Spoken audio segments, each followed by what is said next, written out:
నేను మనస్ఫూర్తిగా ఎందుకు మైసూరావారిపల్లికి వచ్చాను అని అనడానికి, అసలు పంచాయతీ వ్యవస్థ నిర్వీర్యమైపోయిన సమయంలో, పంచాయతీ ఎన్నికలంటే భయపడే సమయంలో, గత ప్రభుత్వ సమయంలో రోడ్ల మీదకి రావడానికి కూడా చాలా అనుభవం ఉన్న నాయకులు కూడా భయపడే పరిస్థితిలో ఉండి, మిలిటరీలో పనిచేస్తున్న ఒక భర్తని రోడ్లు సరిగ్గా వేయక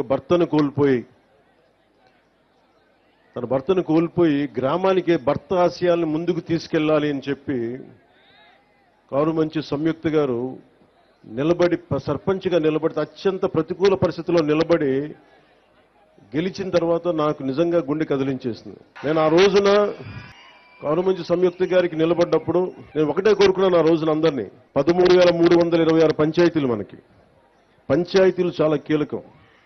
అందరూ గ్రామాలు వదిలేద్దాం, వెళ్ళిపోదాం, బయటికి వెళ్ళిపోదాం అనుకుంటారు.